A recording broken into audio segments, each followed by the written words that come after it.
Olá, bem-vindos à entrevista.sj. Somos a Rita Carvalho e o Zé Maria Caldeira Ribeiro e hoje temos connosco um convidado muito especial, o Padre Arturo Sousa, Superior-Geral dos Jesuítas, que está em Portugal para o Magis e para o arranque da Jornada Mundial da Juventude. O Padre Arturo Sousa é venezuelano, foi eleito Superior-Geral da Companhia de Jesus em 2016 e é o 30º sucessor de Santo Inácio de Loyola. Esteve em Portugal em dezembro, há uns 6 meses, onde fez a sua visita à província e onde esteve 5 dias a conhecer as comunidades e as obras que trabalham na Companhia de Jesus. 5 dias muito intensos, viajando do Algarve até Braga. Hoje está novamente connosco y es una honra, es un honor tenerlo de nuevo entre nosotros, Padre General. Nos gustaría que nos hablara un poquito sobre la compañía de la Iglesia y del mundo. Muchas gracias. Empezando por el tema de los jóvenes que nos reúne aquí en el Magis. Estamos en la Jornada Mundial de la Juventud, que reúne en Lisboa a miles de jóvenes de todo el mundo. Entre ellos hay 2.000 jóvenes vinculados a la Compañía de Jesús que han venido al Magis, algunos de los cuales ya habéis tenido ocasión de conocer. El Padre Genial, en sus visitas a las provincias y también aquí a Lisboa en diciembre, siempre tiene contacto con los jóvenes. ¿Qué problemas comunes, qué retos encuentra en los jóvenes de todo el mundo y cuáles son los que les más preocupan? Voy a cambiar una palabrita de la pregunta diciendo que en vez de problemas yo percibo tensiones. Y las tensiones Es normal. producen problemas, producen sufrimiento, pero también son necesarias. ¿No? Me gusta utilizar la imagen de las cuerdas de una guitarra, por ejemplo, o de un arpa. Si no están en tensión, no suena. O si está la tensión desequilibrada, suena mal. Entonces creo que los jóvenes viven una vida tensa, con lo que eso supone de esfuerzo, de sufrimiento, y con lo que supone también de música, o sea, de poder hacer algo distinto y mantener la esperanza. Y voy a poner 3 ejemplos de tensiones que percibo entre los jóvenes. El primero es la tensión entre centrarse en sí mismo, en el propio bienestar. Es una tendencia clara en el mundo contemporáneo hacia el individualismo, incluso ayudado por el modo como se utilizan las redes, etc. Se tiende más bien como a buscar, es crear el espacio donde uno es el centro, ¿no? Ese es un polo de la tensión. Y por otro lado, la conciencia creciente entre los jóvenes de la necesidad de cambiar las estructuras, ¿no? De hacer algo por transformar la sociedad. Bueno, eso es una tensión que está ahí, que lo viven no solamente los jóvenes personalmente, sino también como grupo, porque los jóvenes también tienden a vivir más en grupo. Esa es una. Otra es la tensión entre aprovechar las enormes ventajas de los nuevos medios de comunicación, que los jóvenes además nacen ahí, desde muy pequeños, y la internacionalización para enriquecerse del intercambio de culturas, en contraposición a quedarse encerrado en la propia localidad, en la propia seguridad. O sea, la comunicación y las posibilidades que hay hoy de moverse fuera de lo común es una parte de la tensión. Y la otra también es la búsqueda de seguridad, ¿no? La dificultad de salir del propio nido, ¿no? De dejar la casa paterna o materna, de dejarlo lo muy conocido, ¿no? Y esa es otra tensión. Ciertamente que la necesidad de un sitio seguro es importante, ¿no? Tener raíces familiares, históricas, nacionales, pero también la ventaja de abrirse a la interculturalidad y al mundo hoy es más que nunca una fuente de enriquecimiento. Y una tercera es la tensión entre quedarse en la superficie. No hay tantas cosas, o sea, siempre cuando ustedes los de comunicación siempre insisten, no puede ser más de un minuto, porque nadie, no puede escribir No hay más de, atención para no más. puedes escribir más de 2 páginas, porque nadie lee más de 2 páginas. No, la tendencia a esa superficialidad, aumentando lo que el padre Nicolás llamaba la globalización de la superficialidad, en contraposición a la necesidad de ir a fondo. O sea, en lo personal, en el conocimiento de la propia persona y también en el conocimiento de otros y también en el conocimiento. O sea, no quedarse con los titulares del periódico, sino poder decir, bueno, ¿qué hay detrás? O sea, nosotros vemos miles de noticias al día, ¿no? El Twitter o cualquiera de las fórmulas que han existido cada vez son más reducidas y cada vez dicen menos. Y repiten la misma cosa sin llegar a entender qué hay detrás, ¿no? Entonces, bueno, esa tensión también está ahí. Porque ciertamente la posibilidad de transformar las estructuras, la posibilidad de aprovecharse de la interculturalidad depende en buena forma de la profundidad y de la capacidad de conocerse mejor y de irse más allá. Entonces, bueno, eso, digamos, creo que en el mundo juvenil está esa tensión y que es lo que hay que promover, porque la tensión no se resuelve quitando uno de los polos, se resuelve afinando la guitarra. O sea, se resuelve afinando el equilibrio entre ellas para que suene.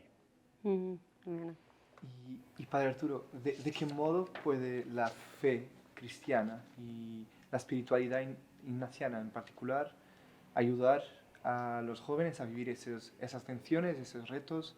¿Será en profundizar la vida? ¿Será cómo puede Bueno, ayudar? yo creo que lo más importante de la fe cristiana es que te lleva a descentrarte. O sea, el cristianismo lleva a superar las tentaciones del individualismo egoísta. O sea, por supuesto que la atención a la persona es importante porque si no hay persona no hay relación. Pero el egoísmo, ¿no? Es lo que hace que se centre en sí mismo. Entonces la fe cristiana lleva a salir de uno mismo. O sea, la fe cristiana es algo que no se puede vivir individualmente. O sea, el cristianismo se vive entre hermanos o hermanas.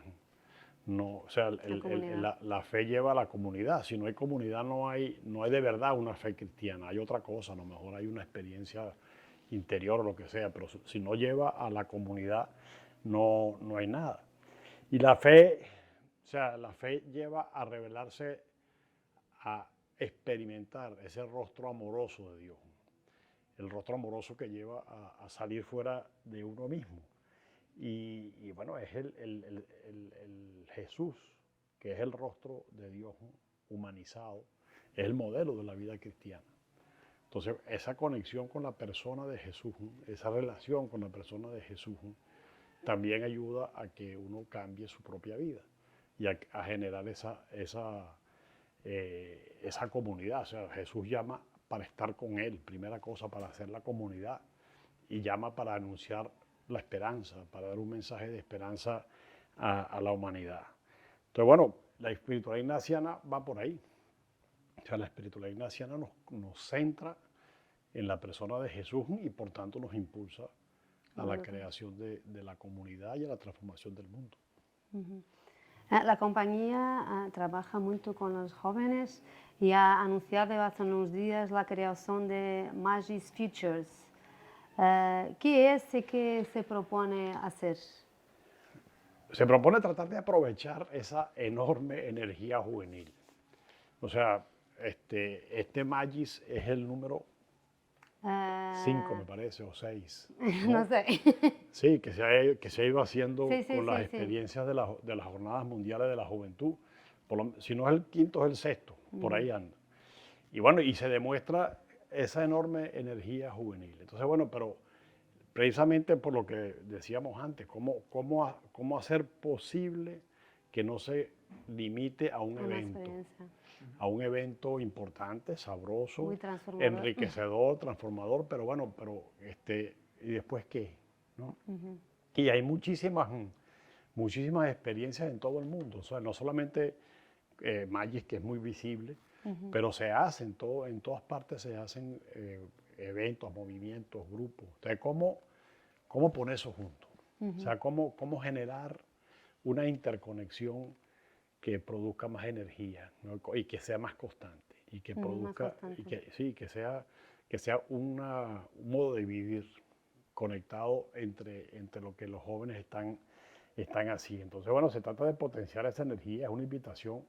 El Magic Future es una invitación a crear una red internacional de jóvenes que se sienten llamados desde esa fe cristiana alimentada por la espiritualidad ignaciana a mantener, a que esas tensiones suenen. No tenemos un solo instrumento, tenemos una orquesta sinfónica. Vamos a poner la orquesta, vamos a cantar y vamos a hacer sonar la orquesta sinfónica con la variedad que hay, porque además eso es una riqueza enorme. Y es una red que quiere aprovechar la experiencia que tienen los jóvenes del ciberespacio. O sea, el Magis y los que ha habido en Magis supone un encuentro presencial, pero ahora podemos hacer encuentros virtuales y encuentros más constantes. Hemos aprendido eso y podemos potenciarlo más todavía. Entonces, bueno, el Magis Future trata de encontrar ese espacio de encuentro permanente y de trabajo permanente. Por supuesto, ahí hay que ponerle más contenido a eso, ¿no? Y hay cosas que preocupan, creo, a toda la compañía de Jesús, como el tema de la atención a los migrantes. O sea, cómo podemos desde ahí aprovechar mucho más el entusiasmo juvenil y la energía juvenil para ayudar a los migrantes, sobre todo ayudar tanto en los procesos de migración como sobre todo en las sociedades donde se reciben migrantes. ¿No? Ese proceso de integración aquí en Europa, por ejemplo, es un gran desafío, porque lo que ha producido más bien rechazo. Entonces, ¿cómo podemos ayudar a que el migrante sea recibido, a que el migrante sea aprovechado también en su experiencia y en su riqueza? O sea, ahí hay todo un tema en relación a los migrantes, pero hay otro tema que nos preocupa mucho en todas partes del mundo, que es el tema político. La polarización. El tema de la democratización del mundo. O sea, estamos en un proceso, así como hay un proceso de cambio climático que ahora empezamos a darnos cuenta que sí es verdad. Y también es un tema que hay que ocuparse, el tema del cuidado de la casa común, y donde hay una especial sensibilidad juvenil respecto de eso, y que se convierte a veces en angustia por el futuro. Bueno, pero ¿cómo transformar la angustia en cuidado? O sea, en cambio de actitudes, en ayudar a eso. Pero eso no es posible sin la democracia. O sea, eso no es posible sin el compromiso político. Entonces, ¿cómo ayudamos a que los jóvenes se formen en la ciudadanía? Y la ciudadanía global, o sea, que tomen en cuenta los factores mundiales y que no se limita únicamente a la calle que tengo yo, a los árboles de mi casa, sino ir más allá. Entonces, bueno, esos temas, ahí hay unos cuantos temas, pero esperamos que al poner todo junto se produzca una creatividad mayor y que vengan otros temas a rendirle, a darle contenido a esa forma de energía que se quiere transmitir a través del Magic Future. Si podemos hablar un poco de ese proceso que la compañía está viviendo, de la producción del Destatu de la compañía, el documento que hace una panorámica del estado de la compañía en todo el mundo. ¿Qué nos puede decir sobre la situación actual de la Compañía de Jesús? Bueno, quizá vale la pena explicar qué es eso. Me parece esto. Sí, ¿qué es eso? O sea, y explicar qué es y explicarlo como forma parte de un proceso y no es, otra vez, no quiere ser un evento, no quiere ser una cosa aislada. Una de las peculiaridades organizativas de la Compañía de Jesús, que es poco conocida incluso dentro de la compañía, es en lo que se llama la congregación de procuradores. O sea, la compañía desde que nace trata de evitar la distracción del trabajo apostólico en muchas reuniones, además porque las reuniones se prestan a la manipulación política, a buscar. Entonces, bueno, las congregaciones generales, que es digamos, la Asamblea Mundial de la compañía, no se realiza periódicamente, sino que se realiza cuando hace falta. Y hace falta cuando hay que elegir al general, que el general es elegido de por vida, o sea que puede ser, ahí no hay un periodo determinado, puede durar mucho o durar poco, ¿no? Por ejemplo, nuestros últimos generales, el padre Arrupe duró 18 años como general, el padre Nicolás duró 25, el padre Kolbenbach, el padre Nicolás duró 8, o sea, depende un poco de de la edad, situación, salud, etc. Entonces, bueno, la congregación no se reúne sino cuando hay que elegir al general o cuando es necesario. O sea, ¿cómo se decide si es necesario o no? Bueno, el general mismo puede entender que es necesario. Por ejemplo, el padre Arrupe convocó la congregación 32 porque el Concilio Vaticano II había puesto una cantidad de temas sobre la mesa y que suponían una cantidad de transformaciones en la iglesia y en la compañía. El padre Kolbenbach convocó la congregación 34 porque hacía falta revisar las constituciones de la compañía. Entonces, bueno, esa es una forma. El padre general, con su consejo, puede ver que es necesario. Pero hay otra fórmula, que es los procuradores. O sea, los procuradores se reúnen cada 4 años. Y los procuradores son jesuitas elegidos en cada provincia que no pueden ser gobernantes. O sea, no son los superiores. Entonces, la congregación provincial elige a una persona que no es el que está gobernando la provincia, sino una persona distinta. Esa persona, que se llama procurador, visita la provincia, o sea, visita las comunidades, las obras, y hace un informe al general que no va por la vía del provincial. Entonces, bueno, eso le permite al general tener una doble visión, la visión oficial, digamos, del gobierno y la visión de estos delegados de la provincia. Entonces, esos procuradores se reúnen y el general tiene que presentar ante ellos ese informe que se llama del estado de la compañía, ¿no? Que es un poco recoger lo que viene de distintas provincias y decir, bueno, mira, este es el mundo como lo estamos viendo ahorita, y esta es la compañía como estamos. Entonces los procuradores, después de haber discutido entre ellos y tal, votan si es necesario o no elegir, convocar una congregación general, ¿no? Pero bueno, ese es el mecanismo, es un mecanismo, yo no conozco ninguna otra organización que lo haga así, ¿no? Muy interesante. Entonces, en este caso, además, tiene una peculiaridad, porque la compañía, digamos, ya desde hace algún tiempo, pero en los últimos 15 años, ha estado en un proceso de, bueno, con este cambio de época hay muchas cosas que hay que revisar a fondo. Entonces, bueno, fue la preparación de la congregación general con las llamadas, ¿no? Que era lo que nos llamaba más la atención en ese momento de parte del espíritu. Después vino el discernimiento en común de las preferencias apostólicas universales, después todo el tema de la cultura de la salvaguarda para responder al escándalo de los abusos y a un tema que se ha convertido en algo perentorio. Vino el año ignaciano que nos propusimos decir, bueno, ¿qué significa ver nuevas todas las cosas en este momento de la historia? Después vino el examen del voto de pobreza. O sea, ha habido eso, después ha habido grandes, en muchas partes, procesos de reestructuración importantes, ¿no? Por ejemplo, bueno, aquí en los vecinos españoles eran 5 provincias, son 1 ahora, los Brasil lo mismo, en los Estados Unidos y Canadá eran 10 provincias, ahora son 4, ¿no? Procesos de transformación que tienen que ver con el número de jesuitas, con el redimensionamiento de las prioridades, etc. Bueno, entonces la Congregación de Procuradores se convierte entonces en un momento para revisar eso, para hacer lo que llamamos en el lenguaje ignaciano un examen. un examen de cómo estamos.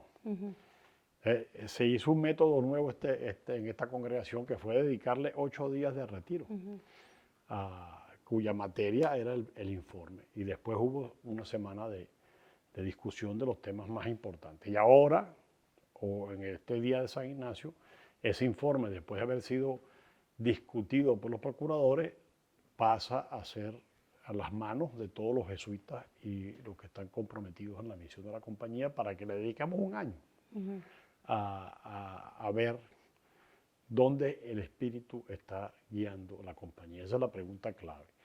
La pregunta es dónde el Espíritu Santo está guiando la compañía. Ahí hay muchas cosas que hacer, pero lo primero que tenemos que hacer es agradecer, ¿no? En el examen ignaciano no es como los exámenes de la universidad. No, el examen ignaciano comienza por reconocer la presencia de Dios en la vida y agradecer tanto don recibido. Y eso tenemos que hacerlo porque realmente han sido unos años muy ricos, muy ricos en todo sentido. O sea, rico no quiere decir que hay cosas buenas solamente, también hemos aprendido de las crisis, también hemos aprendido de las situaciones difíciles y también las recibimos como don de Dios, ¿no? No, a veces nos parece que la cruz es un problema, ¿no? La cruz es una gracia. O sea, la cruz es la manera como nosotros podemos acceder a la vida verdadera. Entonces, bueno, empezamos por ahí, por agradecer lo que hemos recibido y después pedir luz para ver qué es lo que tenemos que transformar, ¿no? Que hay muchas cosas que hay que transformar, ¿no? Una de las cosas que se hizo en la congregación de procuradores y se hace en el informe es revisar cómo están las preferencias. Y creo que hay un mea culpa colectivo en cuanto a la cuarta preferencia. O sea, El cuidado de la casa común, exactamente. de la colaboración. Hemos hecho sabemos, libros, cursos en las universidades, pero nuestra vida sigue siendo igualita. O sea, no hemos hecho el cambio en nuestra manera de utilizar la energía, nuestra manera de dónde vivimos, cómo nos transportamos. O sea, estamos igual un poco que la sociedad que ve el tema, pero no acaba de tomar las decisiones transformadoras realmente. Bueno, ese es un punto donde hay que entrarle más a fondo, pues, ¿no? Y después está, bueno, está todo el tema de mejorar la colaboración entre nosotros y con otros, ¿no? Porque esto no lo vamos a hacer solo, no solamente para el tema ecológico, sino para todo. El tema de realmente contribuir a que la iglesia sea una iglesia pueblo de Dios, que camina, es lo que hemos llamado sinodalidad. Y así pues hay muchas cosas. Y entonces la compañía está invitada este año a centrarse ahí, dedicarle tiempo, dedicarle oración, dedicarle conversación, a decir, bueno, ¿y ahora qué? ¿Cuál es el próximo paso? ¿Cómo podemos hacer más real la respuesta a las llamadas del Espíritu? En ese tema, decía que debemos iniciar por agradecer. El proceso está del lado de los jesuitas ahora de revisar el documento. ¿Qué le parece de cómo el proceso está hasta ahora? ¿Qué le parece que hay más que agradecer de la compañía en esos tiempos? Bueno, hay que agradecer yo diría como la generosidad creativa. O sea, conociendo, es una de las experiencias más complejas y bonitas del general de la compañía, es que cuando a ti te eligen general eres un ignorante. No, hay muchas cosas, pero ignorante de la compañía, porque uno por mucho que haya tenido experiencia, conoces una provincia, un estilo de trabajo, una región a lo mejor, y empiezas a conocer toda la compañía, o sea, empiezas a tener una visión más grande, más rica también. Pero bueno, no sé, la generosidad de la gente que trabaja, porque jesuitas y compañeros y compañeras en la misión es impresionante. Y cómo se hace con creatividad, o sea, porque los recursos son siempre limitadísimos, ¿no? Entonces, bueno, eso es una cosa para dar gracias. Eso solo es posible porque Dios está presente. O sea, porque de verdad hay algo que mueve más a la gente, algo que mueve a la gente en situaciones de guerra. Podemos hablar de situaciones de guerra, de discriminación, de migraciones, de empobrecimiento. Y ahí se sigue, y la gente no quiere escaparse de ahí a unos sitios mejores, sino al contrario. No, sí, pero bueno, eso es para agradecer a Dios, ¿no? Para agradecer mucho al Señor. Y agradecer, digamos, también la capacidad de cambio de los jesuitas. O sea, como todos los grupos humanos, con resistencia, con dificultades, pero se camina. O sea, no es un cuerpo en retirada. No, al contrario, ¿no? Bueno, reconociendo las fragilidades, pero queriendo buscar caminos nuevos. Muy bien. El padre general ha hablado del tema de los abusos y aquí en Portugal estamos enfrentando este tema. ¿Cómo ha tratado la compañía este tema de los abusos? Bueno, en primer lugar, con mucha humildad y mucho dolor, porque no es un tema externo. O sea, cuando se descubre que también es adentro, que es algo que pues duele mucho. Duele mucho reconocerlo, y eso nos ha hecho humildes, nos ha hecho tener que reconocer un pecado grave, y además en absoluta contradicción con lo que nosotros profesamos ser. Entonces, bueno, ahí esa es la primera cosa que creo yo que es una experiencia profunda, ¿no? Nosotros leíamos con devoción cuando la Congregación 32 definió qué es un jesuita, dice que es un pecador. Pero ahora le hemos puesto un nombre a un pecado muy importante. Concreto. Muy concreto y muy doloroso, porque daña a mucha gente, pues, ¿no? Y bueno, y eso es así, y que es un pecador perdonado. Entonces tenemos que dar ese paso. Creo que la otra gran enseñanza ha sido aprender a escuchar a las víctimas, ¿no? Escuchar no solamente es oír, no, escuchar es creerle, porque eso ha pasado también en tiempos anteriores, ¿no? Que las víctimas han sentido que sí, que hablan o que no hablan porque saben que no vale la pena, que va peor, ¿no? O que cuando hablan su palabra no es tenida en consideración como debe ser, no se les cree. Entonces, hemos aprendido a escuchar y a creer y sin eso no es posible dar los otros pasos. O sea, si no se escucha a la víctima, también hay que escuchar al victimario, ¿no? Y cuidar de él. Y cuidar de él, que también es otro proceso muy complejo, porque hay quien no se deja cuidar. Y después, bueno, ese es el paso inicial para un proceso muy complejo de justicia y reparación, ¿no? Quizás hemos aprendido a manejar mejor los instrumentos legales, tanto civiles como canónicos, pero también hemos aprendido que no basta. O sea, los procesos legales en lo civil o en lo canónico se hacen, y ahora creo que se hacen con mucho más coherencia, pulcritud. O sea, no se trata de evadir ese camino, pero también sabemos que eso no deja satisfecho a nadie. O sea, que los siguientes pasos son más difíciles, cómo llegar al corazón de las personas, ¿no? Y cómo de verdad crear situaciones y procesos que permitan la reconciliación, que a fin de cuentas es nuestra misión, ¿no? Eso, digamos, por una parte, pero por otra parte la compañía se planteó desde la Congregación General 36 que, bueno, no se trata de resolver nuestro problema, ¿no? El tema no es, el tema es mucho más allá. Es exclusivo de la compañía. No, al contrario, es un problema social muy importante, muy escondido, y que es provocado por unas estructuras sociales muy injustas, ¿no? Entonces, si no se cambia eso, o sea, otra vez una llamada a la transformación de las estructuras y a la creación, nosotros lo hemos llamado la cultura de la salvaguarda. O sea, que es un cambio cultural, que es un cambio no solamente externo, no es un cambio legal, no es un cambio únicamente político, sino también es un cambio de cómo nos concebimos como personas.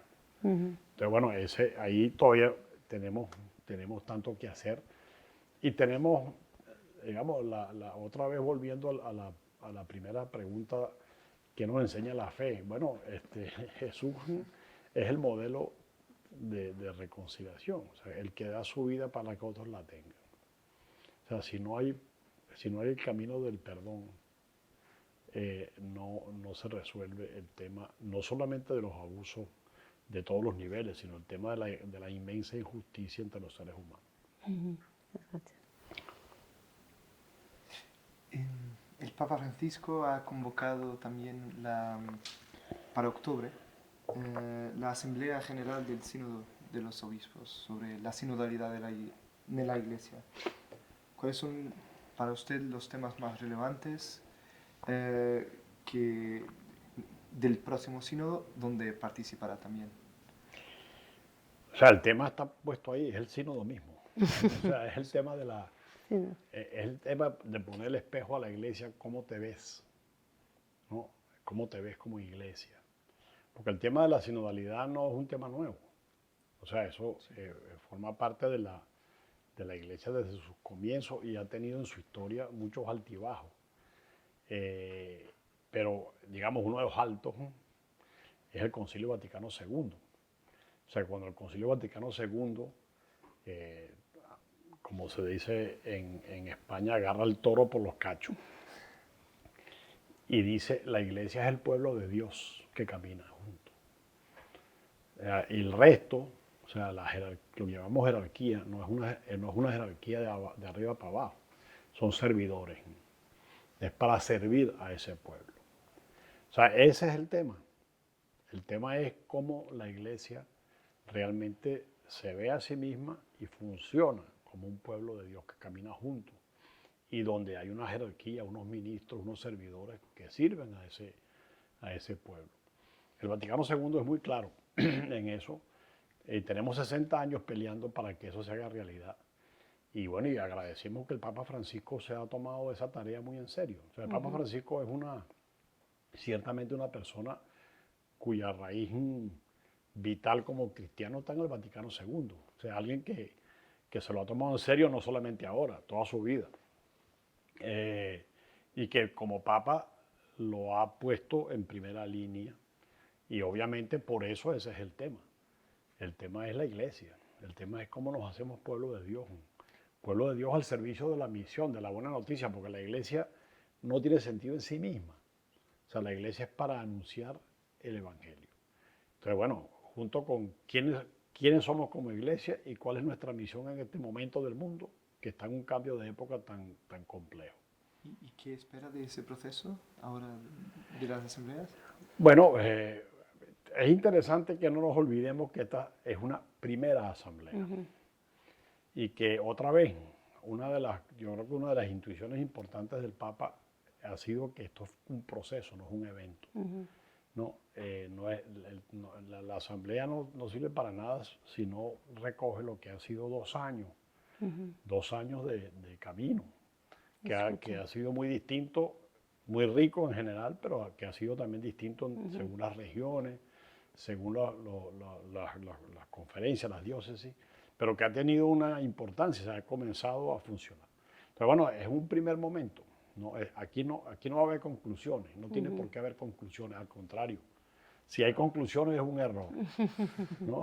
Porque es un momento donde, digamos, después de haber hecho procesos locales, diocesanos, procesos continentales, ahora se hace un proceso universal, vamos a llamarlo, internacional, que va a dar las luces para el siguiente paso, para otro año de seguir reflexionando.